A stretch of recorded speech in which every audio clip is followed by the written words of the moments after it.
Hello, everybody, and welcome back to the Cold Hard Truth NFL podcast. I'm your host, Anish Gupta, and we are finally back. I promise, for real this time.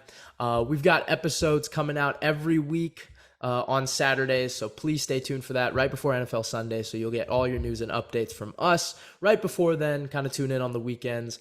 I know it's been a while, just been really busy, as you can kind of see the new little setup here, but hey, NFL season is literally 4 days away, a week away from most NFL teams, unless you're a Bills and Rams fan.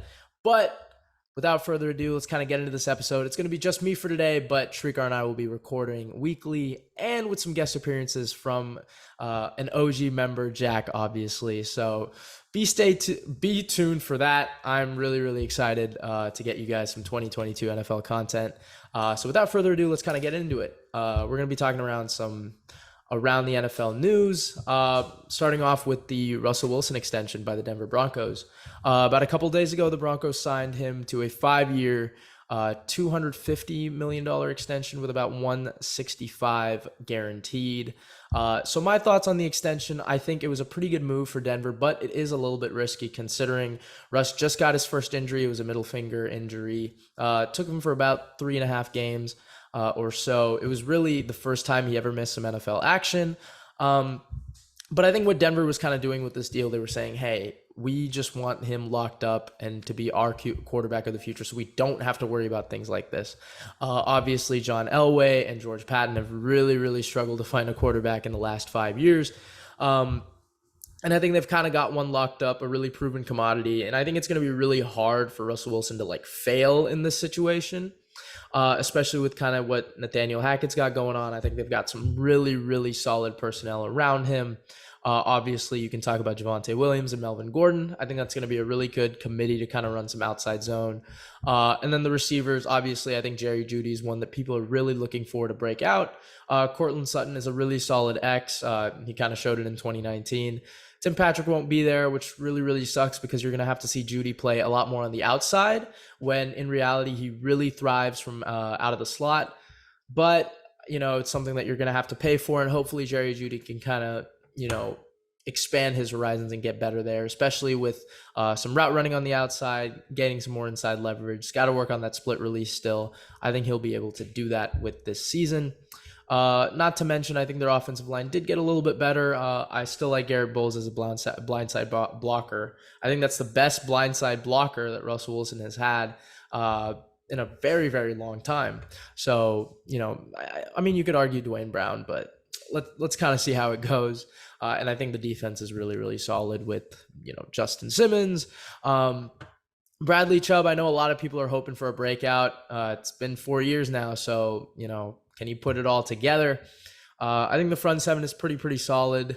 And the cornerback room, obviously, with PS2. I think I'm all in on Patrick Surtain. I think he's going to be a really good cornerback in this league. I think he already was last year. So no telling how good he can get. But let's see where this team goes. I think in regards a little bit to the salary cap as well, Denver always hovers around $10 million anyway during the season, and they've kind of got 8.3 for the year right now because Tim Patrick's taking some of that away with him being on IR. So I think in terms of salary cap, it kind of locks him up, and you kind of took care of what you have to do with the quarterback position there. It's going to be a little bit interesting to see how they handle certain extensions, like if Jerry Jeudy were to break out, how would they kind of handle that? Maybe Bradley Chubb as well. So there's a little bit of this iffiness surrounding that, but as long as they got Justin Simmons and Russell Wilson locked up, their two best players, I think the Denver Broncos are pretty happy with what they're going into with in 2022. So let's kind of move on. CJ Gardner-Johnson, one of the best nickel corners / safeties in the NFL, was traded from the Saints to the Eagles. It was CJ and a future 7th round pick for a 2023 5th and a 2024 6th. So a lot of people are thinking, okay, the Eagles kind of fleeced them. Obviously, CJ, who is a 2019 4th round pick, is kind of heading into his final year, looking for a new extension. Now, the Saints weren't willing to do it. And I also think that's a lot because of how Dennis Allen runs his schemes. I think, as I allude to on this pod, nickel corner is really important. But I think the Saints have guys like Paulson Adebo who can really kind of matched that role. PJ Williams kind of also was playing in that role a little bit, picked off Tom Brady while he was in that role. So CJ did only start 11 games and played only 12. So there was some time where he had to miss, and guys pretty much filled that role pretty well. So I think that's kind of the Saints' reasoning for behind trading the dude. And obviously they didn't get much back, but I think it's, a decent amount for considering that you're not going to have to pay him. And then for Philadelphia, obviously you add to a already really, really solid cornerback room. I mean, Darius Slay is kind of manning it, being that island corner. Avonte Maddox is, I think, a little bit inconsistent, but when he's on, he can be really on. And you've kind of locked up your nickel corner down there. So again, I think Philly's made some incredible, incredible moves. And, a lot of these fans are like, oh, it's just the players. But, like, you got to look at it from a schematic standpoint, which is why I'm really trying to push this. And I have been for the last couple months. I'm all in on Nick Sirianni. I think this team is going to be really, really good. Obviously, on offense, you've got a bunch of players that are just really solid playmakers and really fit into what they're doing. One can argue they have the best offensive line in football, and I will make that argument. So you're going to hear it from me. I think Jordan Mailata, Lane Johnson, Jason Kelsey are all really solid, and I think Landon Dickerson is going to kind of emerge as one of the better left guards in football. So that's kind of my thoughts on the trade. I think it was a little bit good for both sides. Obviously, I think the Eagles got the better end of it just because they got a really solid and I guess proven player out of all the assets that were dealt with. And both teams I think are going to be good, but let's be real. I think the Eagles are a better, more well-rounded team.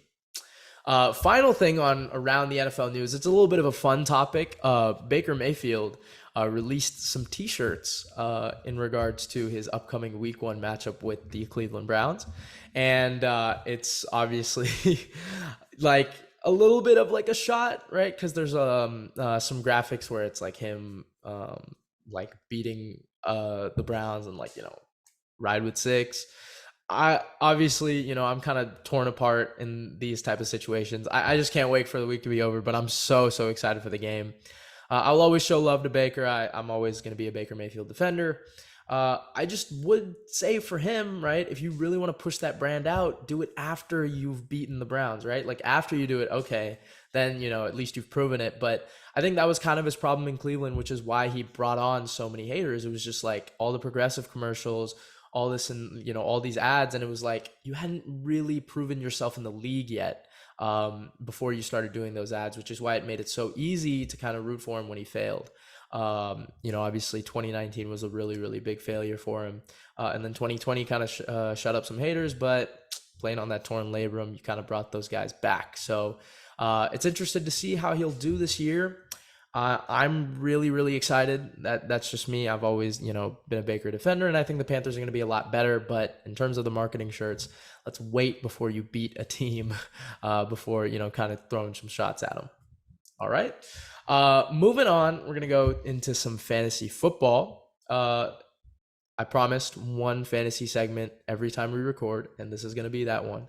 So with week 1 coming up, we're not going to do like a week 1 start sit. We'll kind of save that for the next episode coming out on Saturday.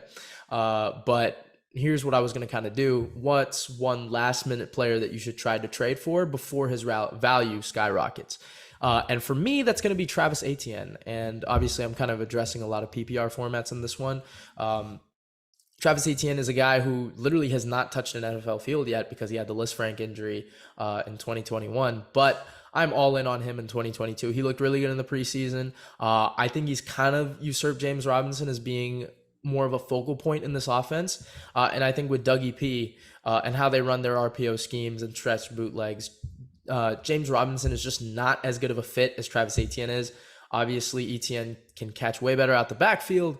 He's way more elusive. I think he can change direction way quicker, way faster. And I think with Trevor Lawrence, their chemistry was already there. So I think Travis Etienne is a guy who's going to consistently build up his 2022 season. And obviously with that, his fantasy value is going to go up. He was already being drafted in a lot of early rounds. But I think this is a guy who's really got some RB1 potential. And when I say that, I think it's like a top 8 to 10 running back in fantasy football. So get him while you can. I think he's going to be better than guys like, around that same tier, like Nick Chubb. I think he's going to be better in terms of fantasy. Not to mention, he could be in that tier with like Alvin Kamara, like I'm really high on Travis Etienne. So, go all in for him. I would take him over guys like, maybe in that third round that you took, maybe like AJ Brown, um, Michael Pittman, right? Like I'm very in on Travis Etienne. And then a player that you should avoid, this is not going to be a popular one. Saquon Barkley, I've seen all the hype. A lot of people are into it. I'm not. I am not that in on Saquon Barkley. I think, look, from a talent perspective, obviously it's there. Just with the Giants scheme and how they kind of play, I'm really nervous on how Saquon is really going to do. Like a lot of people think he's going to be like this RB1, which is what he's going at right now. And like you can get some really good value for that. Like you could get guys who I think are going to be better. Like Alvin Kamara, I think he's going to be better. I think Travis Etienne is going to be better. Like you could probably get him right now for like Travis Etienne and a really solid receiver, right? So I think that's why I think his value is going to slightly decrease throughout the season, which is why I think right now it's going to be at the highest and why you should trade for him while you still kind of can. Now, that's not saying Saquon's going to completely bust. I just don't think he's equal to the value that he's being put at. So, which is why I'm saying if you trade him, you would probably get something better than what he actually would be equivalent to. So that's kind of my fantasy segment for the week. We'll probably have some better ones. Obviously, week 1 start sits is going to be coming out. I'm really excited for this weekly stuff. On our TikTok, I'm actually thinking about doing a series where I evaluate a quarterback for that specific week, what he did good throughout that week and what he did bad. So let's see how that kind of goes, but I'm excited for that. All right, so the final topic of today's episode is going to be some preseason predictions. Obviously, the NFL season is right around the corner. We do these things every year. We've had some really, really good picks, and we've had some really, really bad ones.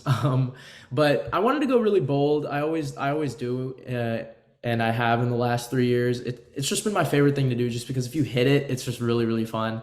And okay, if I missed out, whatever. But I really like the ones that I did. We're going to start off with awards. I made a graphic on our Instagram highlighting Shrikar's predictions as well. So you guys can kind of comment down there as well if you guys agree or not. But I'll tell you guys mine. And I'm also going to give an honorable mention or someone that I think is really, really close, but I just like the other one better. We're going to start off with Offensive Rookie of the Year for awards. Again, this one is also a little bit predicated on if he actually plays or not. But I think if they give the reins to quarterback Kenny Pickett, I think he's going to take Offensive Rookie of the Year. I've been a Pickett guy all throughout the draft process. He was my QB1, and he really looked like that in the preseason, having an exceptional passer rating. I think he only missed, like in his final preseason game, like 3 passes. I mean, he was tremendous. Or I think the entire preseason he was like 16 of 19. So yeah, he looked really, really good. And I always said this, he was the most accurate on all 3 levels. I think he was the most poised. You can kind of fit him in a lot of systems because of his size and frame, and his hand size does not matter. Like, I mean, people really ran away with that, as the media always does. But yeah, I think Kenny Pickett, if he gets the reins, will win Offensive Rookie of the Year. Now, let's say he doesn't, then obviously I won't even have a player because he's not eligible for it. But I'm going to go bold with this one. I think Sky Moore would win Offensive Rookie of the Year. I think there are a lot of guys that are really uncertain right now, but I think Sky Moore is on a really good team, so he'll get that attention. And I also think he has a really good chance to be the wide receiver 1 in that offense.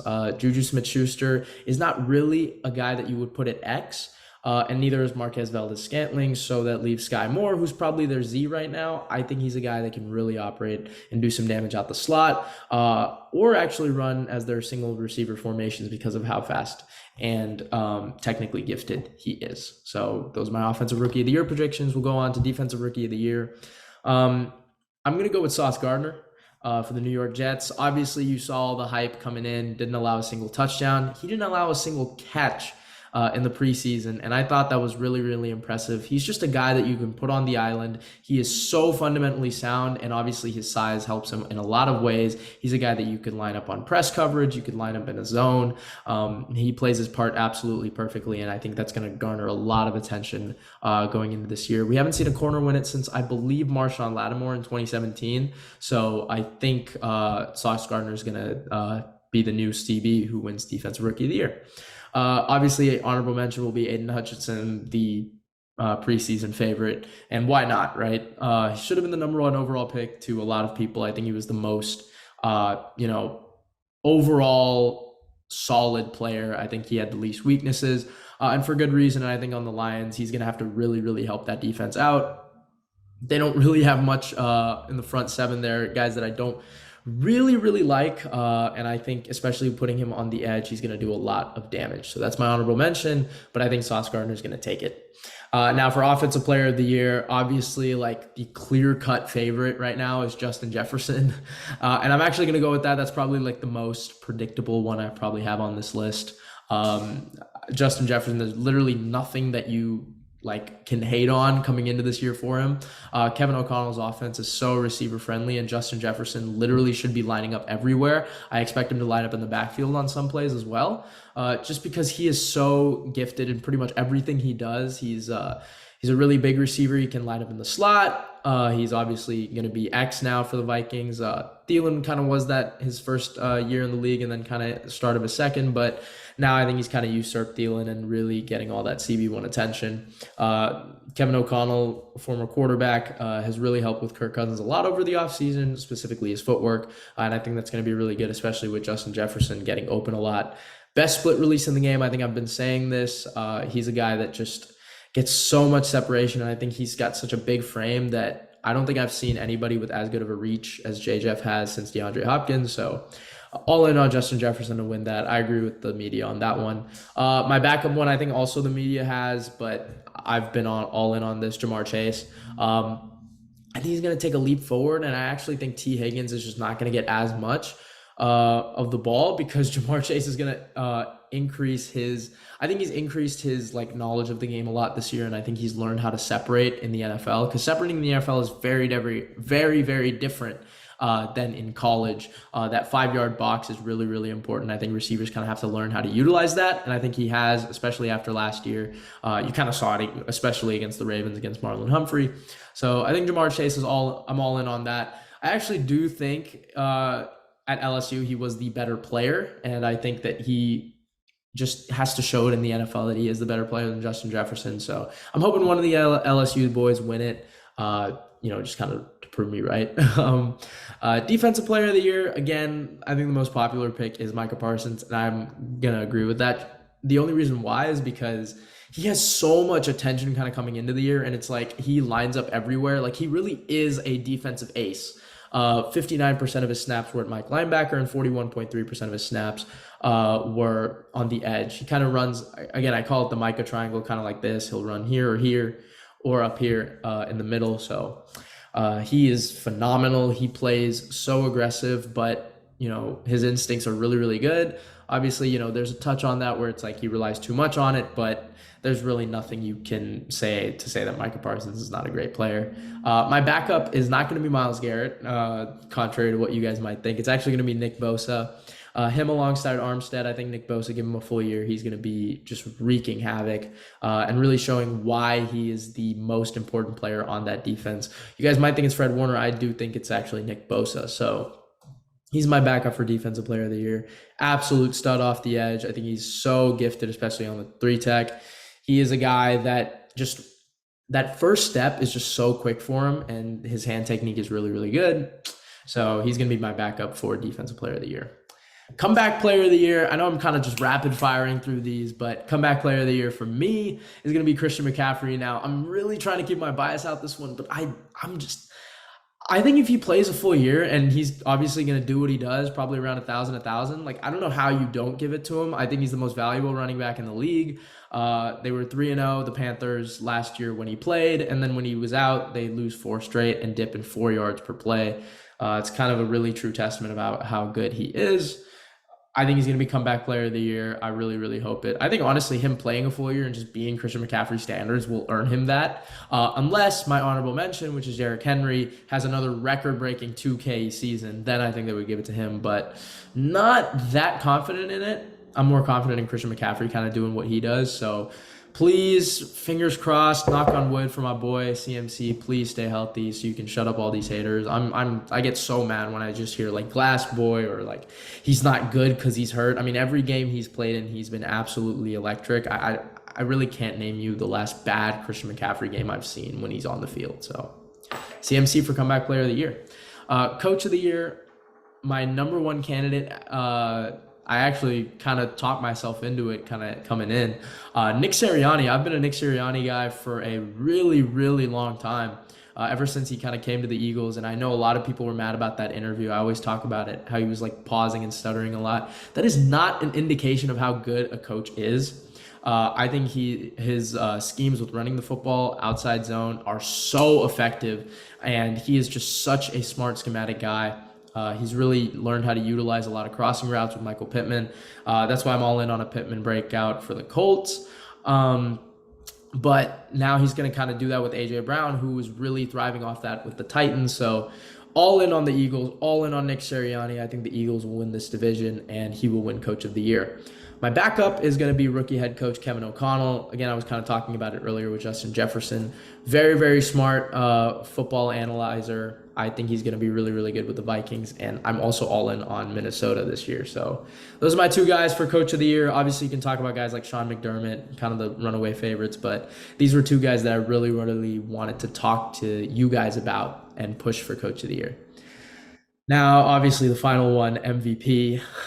I've had some whiffs on this one. Obviously, the biggest one, probably my worst take ever to date on this podcast. Carson Wentz MVP in 2020. But my honorable mention that year is the guy I'm picking, and a guy that pretty much everyone on the planet is picking, Josh Allen. The only reason I'm staying with him and not going for another bold pick like I usually do is because I've been saying Josh Allen will be an MVP candidate since his second year in the league. So I'm really, really hoping he wins one. And I hope this is the year to do it. I think he's got a lot of narrative for it. Obviously, a really, really good year. He's going to have to lead the league in a lot of categories. I think that's how it works with the media and all these narratives. So I think he will do that. And that's why, a lot of weapons he's going to have. I think Gabe Davis is going to break out as a receiver too. I like Jamison Crowder out the slot. McKenzie and him will kind of alternate at that F spot. But yeah, I love Josh Allen for this MVP role. My backup honorable mention is going to be a bold pick, obviously. It's going to be Jalen Hurts. I know I've been talking a lot about the Eagles and Vikings, but yeah, Jalen Hurts, I think they've really catered this team around him, and he's going to have that narrative, right? If he starts breaking out and, going really, really crazy with 100 rushing yards and 3 straight games, that's going to push the narrative. And I think if the Eagles continue to be really, really good and maybe get 13 wins on the year, why not give it to him? So I think Jalen Hurts is going to shut up a lot of haters this year, and he's going to be my honorable mention. So now, done with the award predictions, I'm going to go into my playoff predictions, kind of like Colin Cowherd does it for the AFC and NFC. I changed it up from when I last kind of talked about it on my TikTok. So I'm going to start off with the NFC, and I've got a little activity for you guys on how I'm going to pick the last team because I am absolutely torn on it. But I'll give you guys my first 6. So I think the 1 seed will be the Green Bay Packers. I think they will be just fine without Devontae Adams. I've been saying this. I think they're going to run a lot of power concepts with Aaron Jones and A.J. Dillon. Maybe have 2 backs in the backfield at the same time, or just run a lot of single back or wing. And I think that's going to be really, really effective. Christian Watson and Alan Lazard, sure, they've had some problems with receivers, but that defense is so good. I really think it's a top 3 to 5 defense in the league. Quay Walker and Devontae Wyatt were absolute great additions. Jair is going to come back. You already saw a lot from Eric Stokes in that CB1 role, so I think you've got 2 island corners. This is going to be a really good team. Packers 1 seed. Rams are going to be my 2 seed. Not much to really talk about there. Defending Super Bowl champs. I think they'll be just fine, even with that shaky O-line. They kind of know how to get the ball out quick. Cooper Kupp is him. I think that defense is going to be really good as well. Moving on, we're going to go with the Bucs at 3. I think they do find some ways to struggle a little bit. So you could argue my 4 seed, which, spoiler alert, it's the Eagles. I think I'm really close on those 2. I think one of them will be 3, one of them will be 4. For the Bucs, I think Ryan Jensen is a huge loss that not a lot of people are talking about. Obviously, they also lost Ali Marpet. And how good is Shaq Mason going to adjust to this scheme? Because it's a little bit different from what he ran with the Patriots. Chris Godwin's also really, really shaky. The defense is going to be good. I mean, they're good on both sides of the ball, which is why I think they'll be there. And it's Tom Brady. It's really hard to bet against the smartest quarterback in the league. So Bucs at 3, Eagles at 4. I've talked about them enough. Now my wild card teams, I got the Vikings at the 5, and I've got the 49ers at 6. Now here's my activity. I am absolutely torn on our 7 seed. It's here's what it's coming down to. The Saints, the Cardinals, and my two teams that I really hope make it, and I think they actually have a shot at, are the Panthers and the Commanders. Now, here's what I'm going to do. I'm going to flip a coin twice because I'm so torn on these four teams, and I've got four different combinations with that, and whichever combination it is the one I'm going to go with, just because I cannot decide. I've done every schematic analysis on all four teams, and they're just like, they've got the same amount of cons and the same amount of pros in just different ways for me, and I'm like, all right, you know what? I'm just going to flip a coin. So Panthers is going to be tails, tails. Commanders is going to be heads, heads. Heads, tails is going to be Cardinals, and Saints is going to be tails, heads. So I'm going to do the first flip right now. Oop. Let me do that one more time. There you go. All right, so it's heads. So that eliminates the Saints and the Panthers. So now it's going to come down to the Cardinals or the Commanders. Oh, crap, I dropped it again. All right, it is tails, so it's going to be the Cardinals. Cardinals are going to be my 7th seed. Again, like I said, it could be any one of those four. I really just wanted to do a coin flip on it. I have no clue what's going to happen down there. There's just, it's too early to tell, but yeah, you know what? Cardinals are going to be my 7th seed. Now for the AFC, I'm a little bit more confident on this one. I've got Bills at the 1 seed, like a lot of people do. I've got Chiefs staying and winning that division. I think they will still be really, really good. Without Tyreek Hill, I think people are making a mockery of it. Patrick Mahomes is 6-1, 316 yards a game without Tyreek Hill, so really not much to worry there. So yeah, Chiefs 2, Ravens 3. I think they win the division under a power run scheme with Lamar, and they get so many guys back. They had to battle so many injuries. My 4 seed is going to be the Colts. Frank Reich's one of my favorite coaches in the league. I think they'll be just fine. My 5 seed is going to be the Los Angeles Chargers. I think they finally break through, finally get to the playoffs, and I think Justin Herbert's going to do some great things there. So Chargers at 5. 6, I tossed and turned on this one, but I just feel like the Broncos are going to finally push through with Russell Wilson. He's just a winner, man. And I think obviously, you know, I could go into the schematic standpoint as I did earlier, but Broncos are going to be my 6th seed. And now for my 7th seed, this is going to shock so many people. It's not the Bengals, it's the Miami Dolphins. So I have the Bengals going from Super Bowl berth to missing the playoffs all.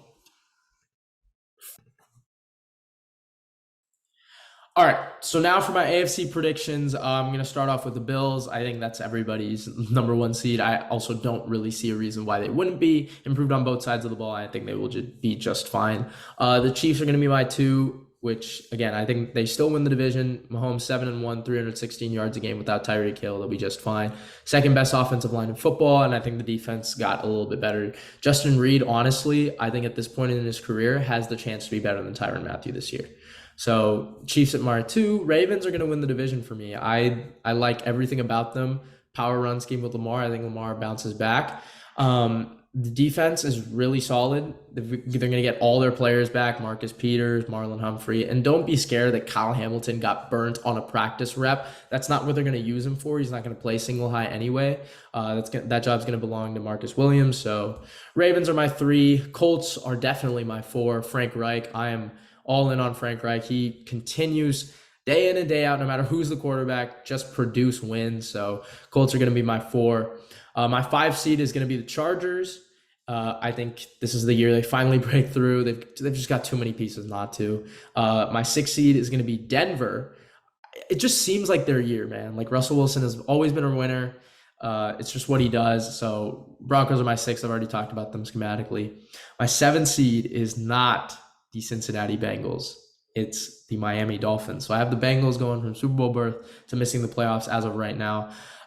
I love the Dolphins offense. I think Mike McDaniel is a hell of a coach, and I think what they've got going on offensively is going to be so scary for what teams are going to have to defend. Again, it's an outside zone offense with a lot of spread concepts with just like quick flat routes to Tyreek Hill and Jalen Waddle. And who are two? Name me 2 better guys for those routes. Like, you can't. So that's going to be really good. Chase Edmonds is amazing in that offense as well. Raheem Mostert. It's all speed. The Dolphins defense played really well down the stretch last year. They've just got guys who gel together. So Dolphins are my 7th.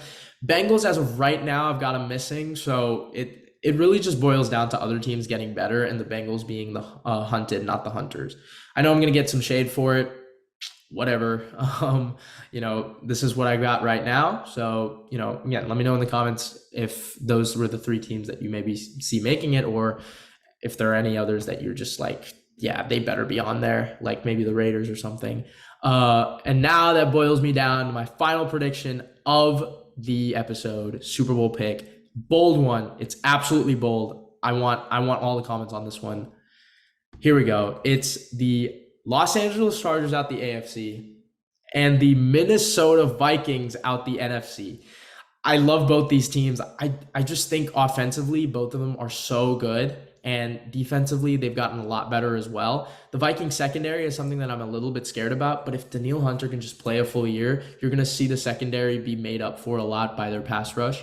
Vikings, Chargers, let me know in the comments what you guys think about that. I'm excited. If I get that right, I'm gonna be, I don't know, I'm just gonna be flaunting it a lot. But that's my Super Bowl pick. Let me know in the comments. I just think other teams, the Packers, the Rams, and the Bucks just have a little bit too much going on there. I think it's really hard to repeat as NFC champs. And then the AFC, I think the Chargers could really beat these teams. I think something's just going to go wrong. It always does with the Bills, and it really sucks. But yeah, that's what I've got. So let me know in the comments. This has been Anish from the Cold Hard Truth Podcast. Thank you guys so much for watching, and we will see you guys on Saturday.